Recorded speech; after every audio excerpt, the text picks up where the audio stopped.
Muito bom. Gente, o nosso livro é esse então, chama-se Membresia na Igreja. Entendendo o contexto geral da igreja como um todo, no contexto tanto brasileiro quanto mundial, achou-se a necessidade de entender o que é fazer parte de uma igreja. Ainda mais em tempos onde alguns fenômenos diferentes vão aparecendo para a gente, tá? Então, se você já é crente pelo menos há 10 anos, você sabe que o trato dos crentes com a igreja mudou bastante, não é verdade? É ou não? A gente antigamente, né, há 10 anos atrás, primeiro que você não tinha a possibilidade de ser um domingo e você não resolver ir para a igreja, ou resolver não ir para a igreja. O que era falado na igreja era a verdade, ponto final, e ninguém tem coragem nem de perguntar uma outra coisa, porque foi dito é aquilo ali e acabou, né? Dentre outras coisas. E o tempo foi mudando e a dinâmica foi sendo diferente e a gente precisa agora reentender o que é que significa, então, fazer parte da membresia de uma igreja. E aí eu quero começar com uma pergunta para vocês. A pergunta é essa: a gente, como crentes, tem a nossa vida geral aí esperando a gente de segunda a sábado.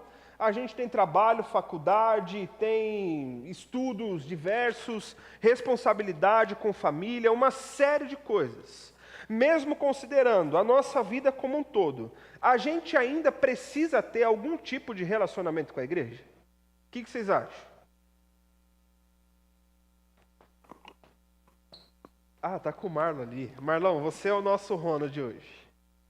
Então, vamos lá. Pelo menos 3 pessoas me ajudem aí com uma visão sobre isso. A gente precisa ter alguma relação com a igreja. E com relação, eu estou querendo dizer mesmo, participar da vida da igreja como um todo. Não somente vir à igreja, mas viver a dinâmica da igreja como um todo. O que vocês acham? Oi? Concorda? Eu concordo com a senhora também. O que mais? Stephanie, nós devemos ter alguma relação com a igreja ou não? Por quê?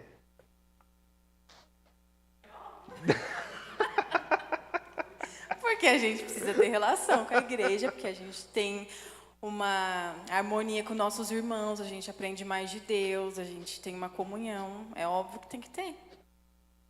Muito bem. Boa. Vai lá, irmã Lourdes.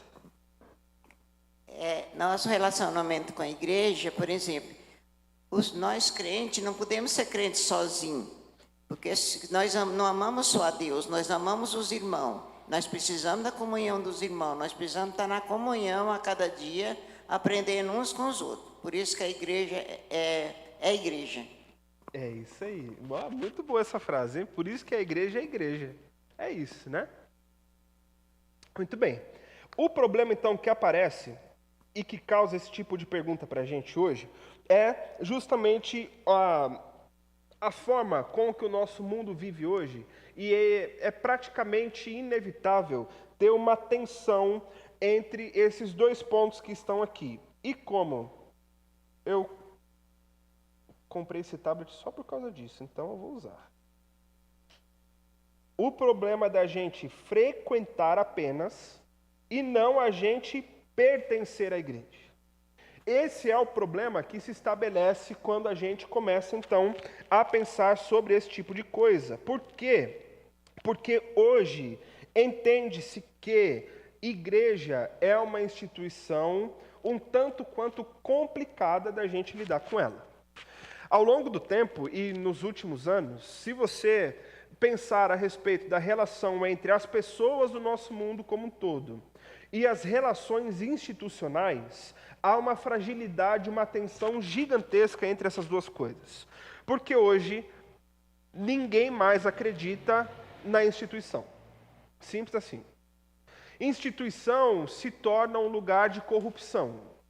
Instituição é um lugar de maldade, é um lugar de atraso, é um lugar de regras, é um lugar com uma certa etiqueta de comportamento. Então é um problema que a gente precisa lidar. E talvez essa não seja a nossa relação com a igreja, mas é a nossa relação com uma série de outras coisas. Porque imagine aí na sua cabeça, você e o Palácio da República. De 0 a 10, o quanto você dá credibilidade para o governo da República como um todo?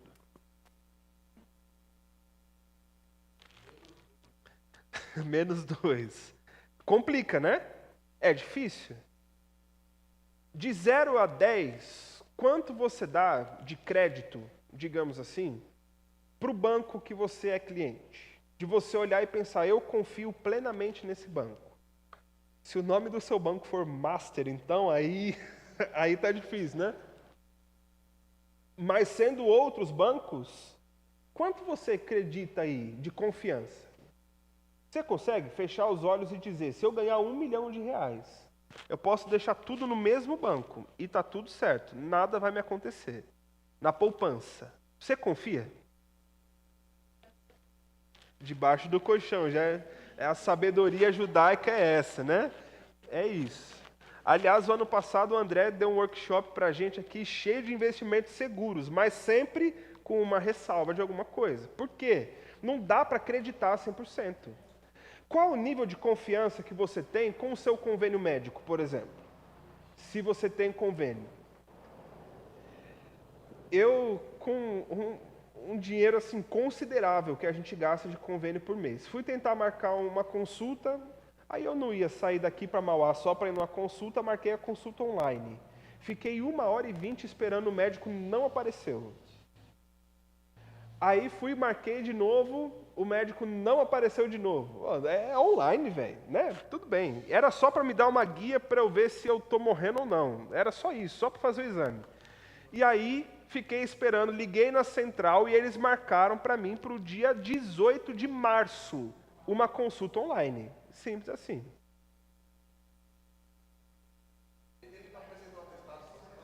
Hã? Nada disso. Dá para confiar? 100% não.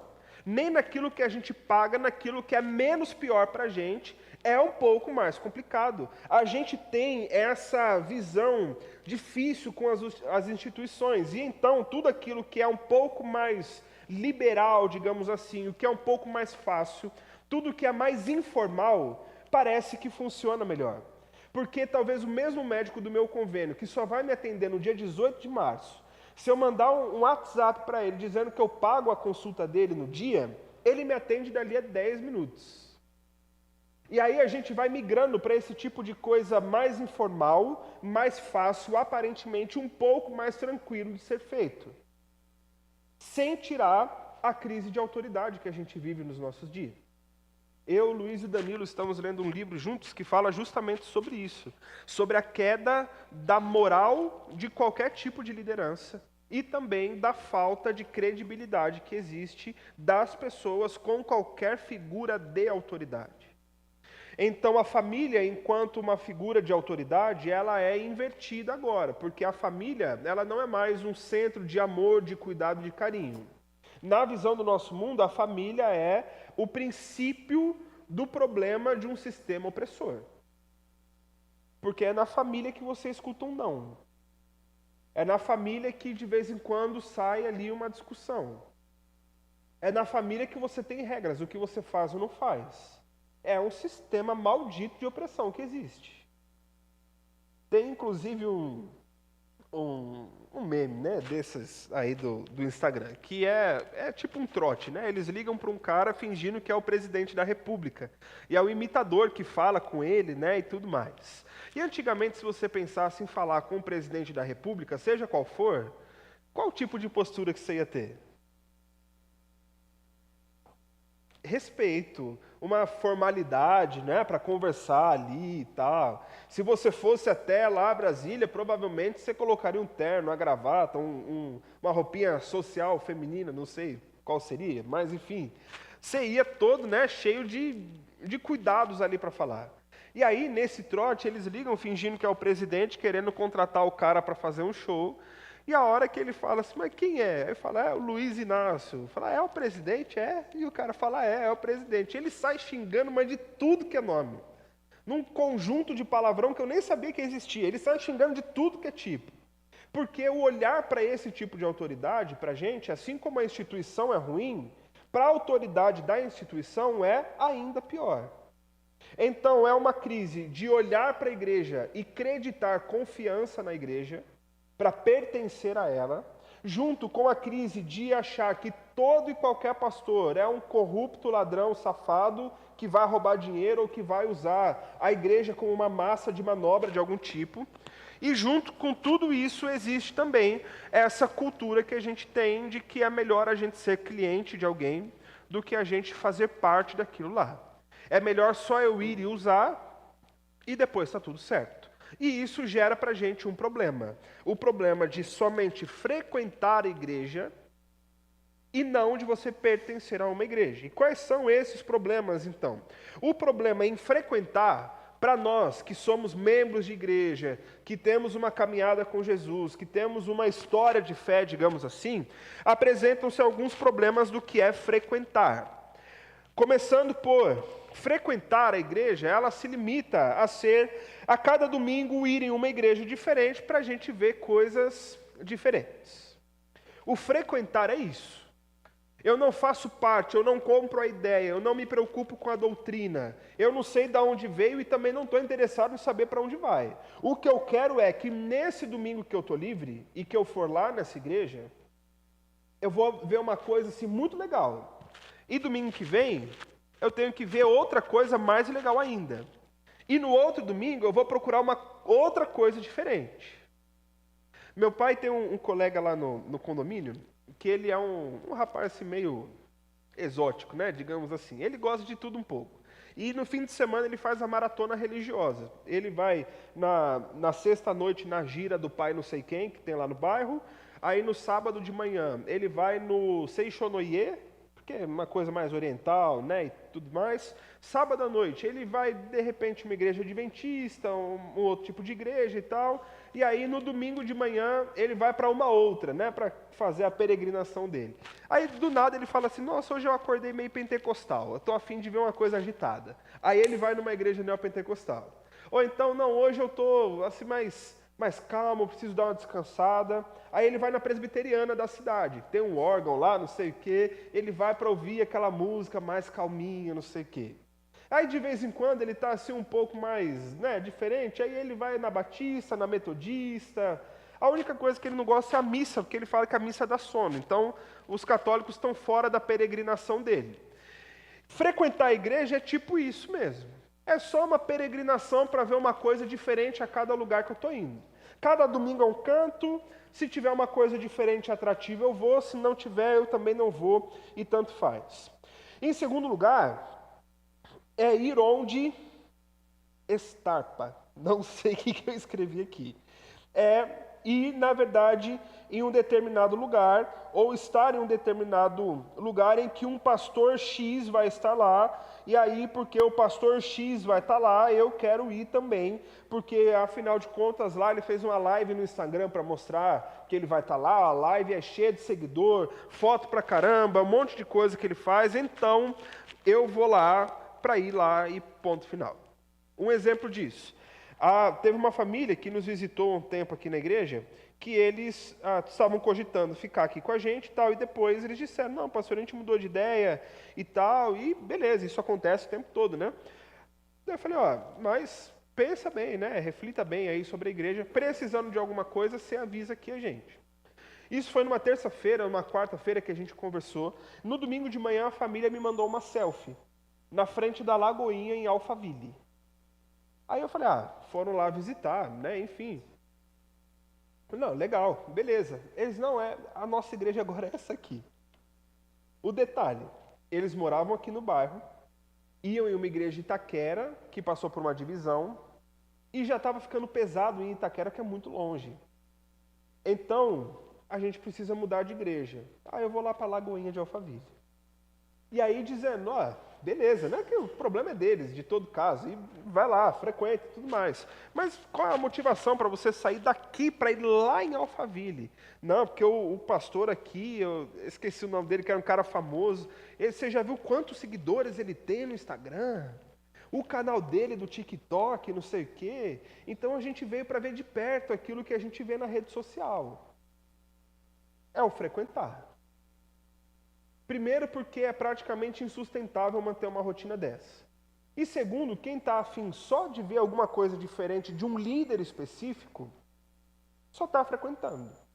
É por isso que a gente tenta ao máximo solidificar a nossa membresia na igreja como um todo, porque no fim das contas, irmão, eu não acho que isso seja motivo não, porque eu nem tenho capacidade desse tipo de coisa, mas se você vier aqui um dia só porque eu vou estar aqui, tanto faz.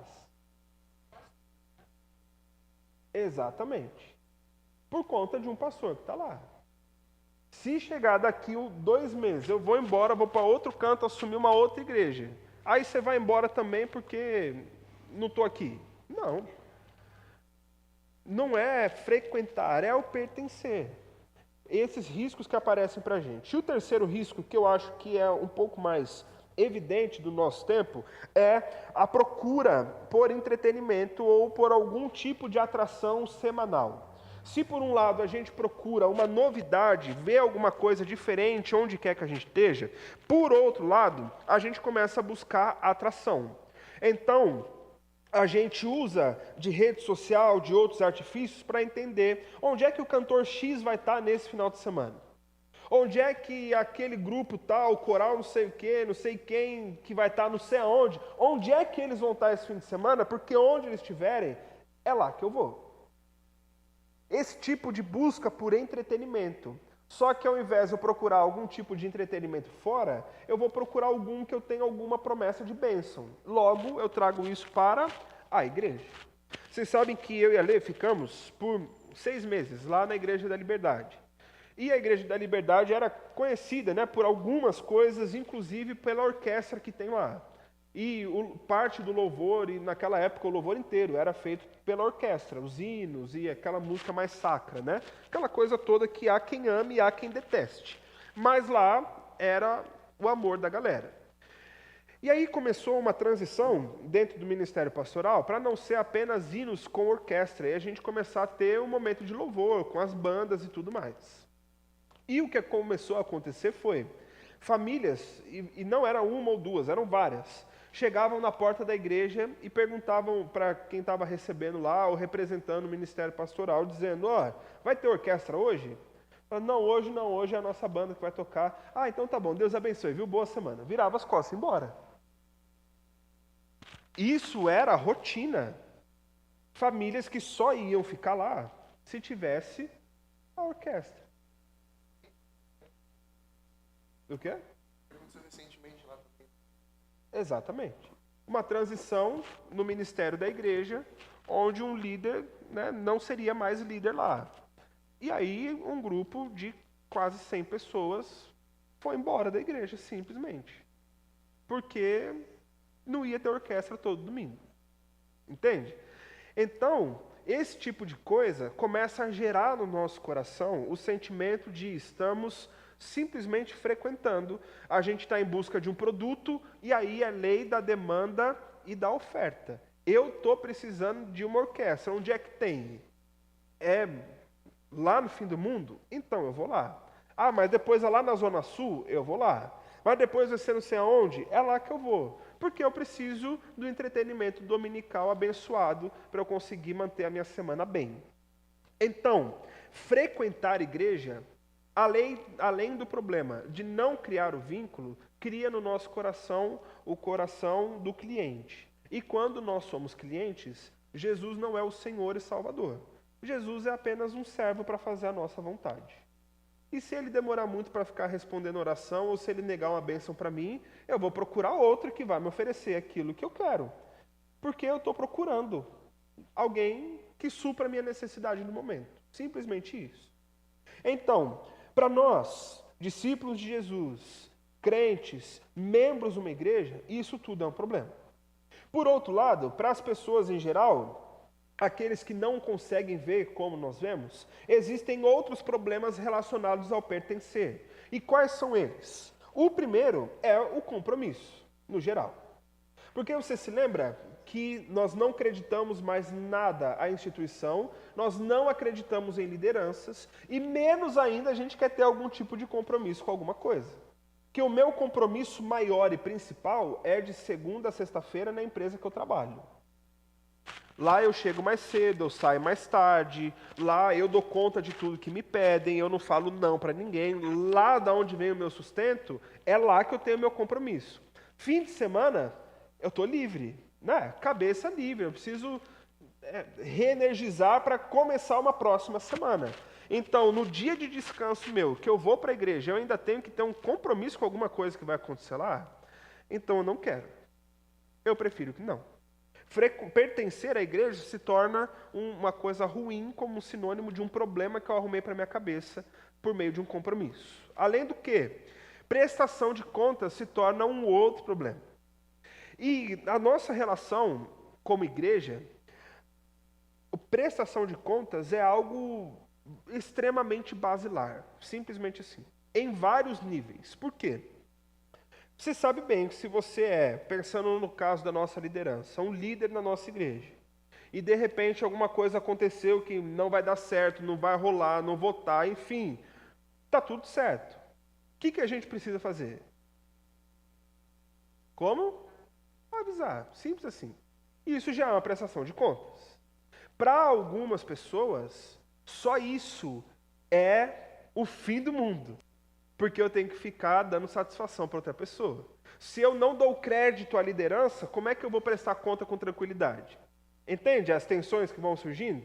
Depois tem outra coisa, porque se você é parte, pertence à igreja, um belo dia, numa sexta-feira à noite, se você vai lá na rede social e posta um vídeo rebolando no baile funk com um copo de cachaça na mão, a obrigação da liderança, do ministério, do pastor é chegar e dizer mesmo o que está pegando, qual que é o problema, o que está acontecendo aí.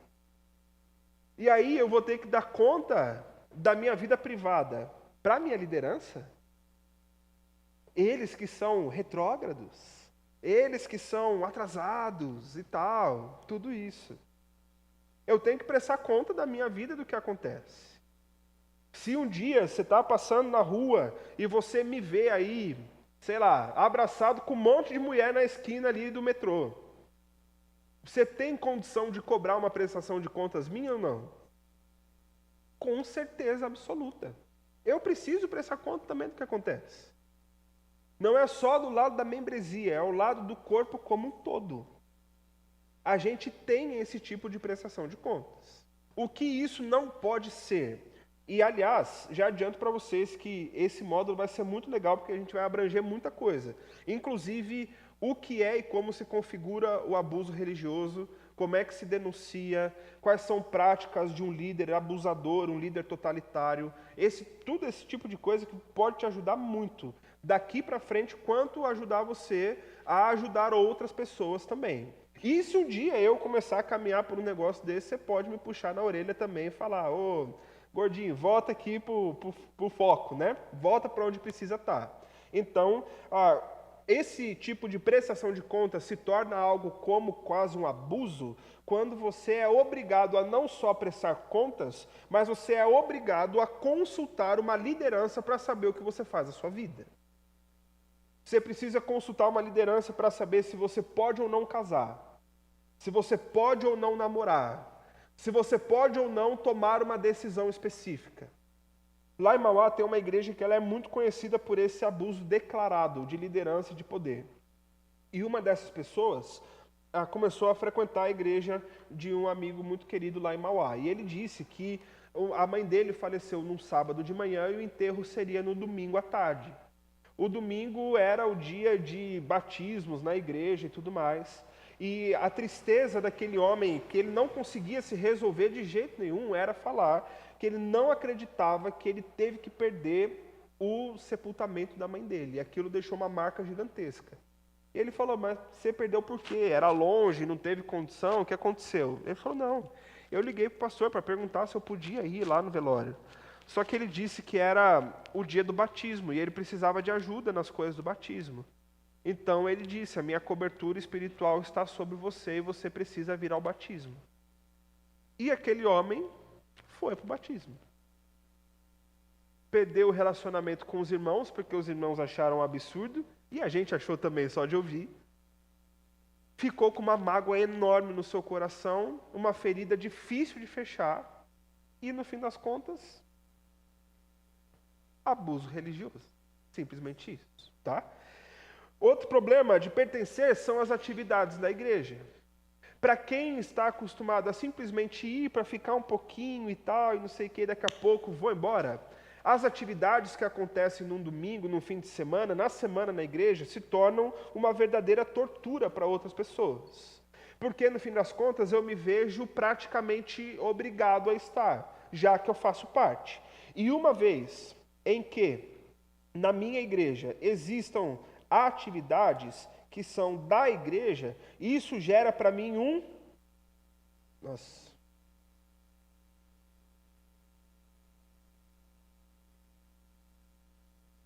compromisso. O compromisso de estar fazendo parte. E se eu não quero ter compromisso com nada, saber que vai ter algum tipo de atividade e que no fim das contas eu vou estar meio constrangido de não estar, isso é um pesadelo. É um pesadelo. Por isso eu não pertenço à igreja. Eu só vou, de vez em quando. O quarto ponto é a questão do discipulado. Discipulado, e é uma das coisas que nós vamos ainda implementar aqui para a gente como igreja, é essa questão da caminhada junto, de dividir a vida, de participar da vida uns dos outros e tudo mais. E isso, na verdade, não é uma invenção, não é uma moda, não é uma estratégia de ser igreja. Discipulado é algo que Jesus fez com os seus... É por isso que se chama discipulado. Há um autor holandês que ele sugere que o discipulado é você ter um discípulo ao lado. Dá para ler? Letra boa, né? Coisa linda.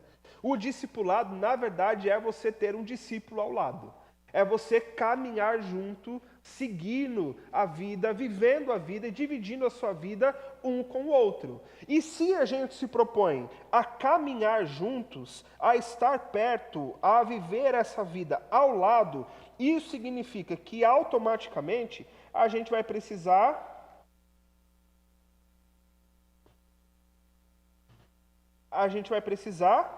prestar contas. E prestar contas me gera compromisso. E uma vez que eu tenho compromisso com alguma coisa, agora eu faço parte das atividades. Porque fazendo parte das atividades, eu participo de uma rede de discipulado.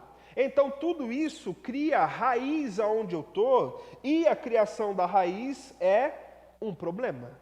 Porque eu imagino que eu vou me frustrar, que eu vou ter problemas, que nada vai ser perfeito, que a coisa vai caminhar meio mais ou menos. E aí, no fim das contas, a gente está vivendo no meio de uma sociedade que está numa ponte entre esses dois caminhos. A gente só precisa entender para que lado da ponte a gente vai caminhar.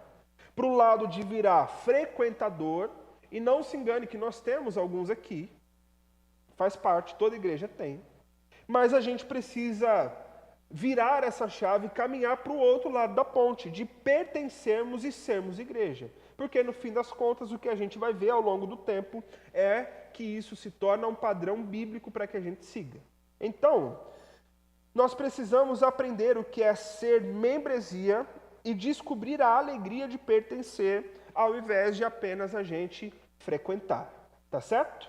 Por isso, essa é só uma introdução, para você entender do que vai se tratar todos os pontos seguintes. E eu acho, de verdade, eu não só acho, como eu tenho orado por isso com os nossos meninos aí, de que se a gente se dedicar para entender, para aprender, para questionar, para chegar a conclusões juntos, eu acho que esse é uma linha de estudo que vai virar a chave da nossa igreja, de verdade, para muita coisa. Tanto da nossa cabeça, quanto para aquilo que a gente faz juntos, tá? E então, obrigado pela atenção. Valeu. É isso. Vamos orar? Raí, por favor, ora por nós, ora pra gente. Vem aqui comigo. O Raí é o nosso novo mascote do Raízes. A gente vai fazer um jeito que vai ser Raízes, para ficar muito legal. Ora por nós, meu amigo, por favor. Pai Santo, Pai querido, Pai de amor, obrigado, ó Deus, por toda a tua bondade e generosidade ao começo desse mês de fevereiro. Agradecemos pelo mês de janeiro, que já foi uma bênção aqui na tua casa, Amém. na vida de cada um dos nossos irmãos, pelo cuidado, pelo carinho, o quanto o Senhor, ó Deus, abençoa a vida de cada um deles, Pai. Nós te agradecemos pelos trabalhos, por tudo quanto o Senhor tem operado através do teu Espírito Santo na vida de cada ministério, Pai. Amém. Na vida dos nossos irmãos que têm também já se despertado a estar pertencendo, Senhor Deus, a essa membresia que é o teu corpo, Pai. Amém. Que o Senhor é o cabeça deste corpo e que cada membro é especial para a ação desse corpo. Que o Deus abençoe, ó Deus, as nossas vidas neste domingo, abrindo o nosso coração e o nosso entendimento para podermos abraçar essa causa que é do Senhor, a obra é do Senhor, Pai. E nós queremos, em nome de Jesus, que essa igreja ela esteja cada dia mais com saúde, sendo uma igreja com famílias saudáveis, com novos irmãos, pessoas que vêm à igreja e percebem, ó Deus, a presença de Jesus aqui na vida de cada um, Pai. Amém. Eu te agradeço pela vida do pastor, ó Deus, por essa carta pela qual foi aceita pela igreja, e que o Senhor continue abençoando ele, abençoando a sua família, a sua esposa, seu filho, abençoando a cada um da liderança aqui, Pai, que está no ministério já faz tempo, e que a nossa oração é que o Senhor envie trabalhadores, porque, ó Deus, o Senhor, a seara já está, Pai, Sim. e nós precisamos de trabalhadores, e que o Senhor envie pessoas que estejam com o coração ligado Sim. a este trabalho, a essa missão. Verdade. No nome de Jesus, nós te agradecemos por tudo. Em nome de Jesus, amém. Amém. Amém. Obrigado, Raí. Para eu não me esquecer, vocês sabem que nós temos